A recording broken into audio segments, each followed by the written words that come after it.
Thank you, and thank you for your patience. I'll try to be as brief as possible. My name is Richard Reese. I run a project based at Hunter College called City Atlas, which is about the future of New York City. Our advisor is Bill Selecki, who's the co-chair of the city's climate panel. But I'm speaking here on my own behalf.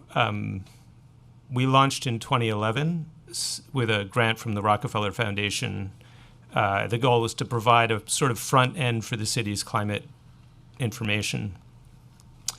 And I'd say if everybody could have spent the last 7 years doing what I've been doing, this would be a different meeting.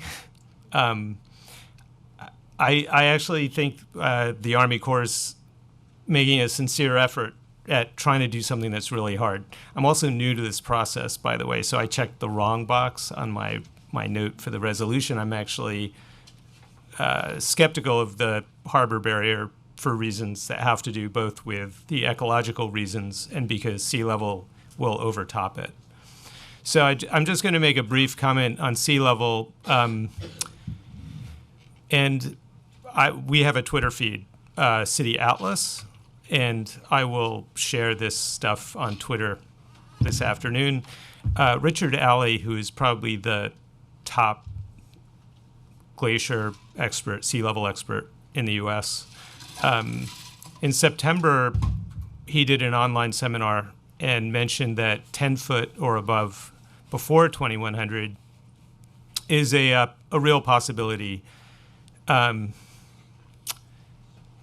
And the reason things are going in that direction is because ice cliffs in Antarctica are unstable, and they seem to have a maximum height that they can reach before they collapse, before they tumble. And the mechanisms behind that are they don't have a defined timeline.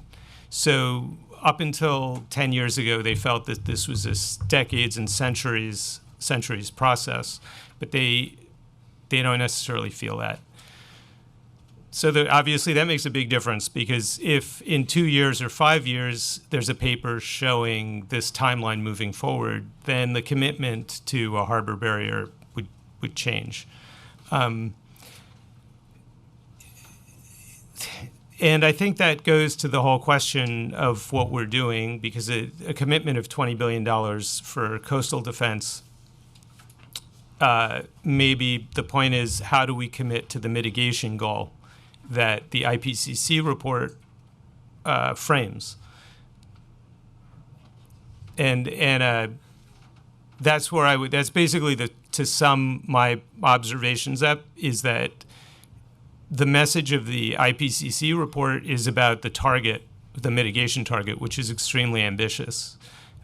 So I think that's really where we should shift the focus, and the city could help do that. And that doesn't necessarily mean a harbor barrier is ruled out. It just means that the public dialogue is informed on it, so people will understand if we can make the 2-degree target. I think the 1.5, also being honest right now, I think 1.5 might be a little bit in the rear view mirror. But if we aim for 2, that will at least hopefully help give us better odds on issues like abrupt sea level rise. That means a lot for New York, because New York is not mitigating on it. You know, the culture hasn't absorbed this at the depth necessary.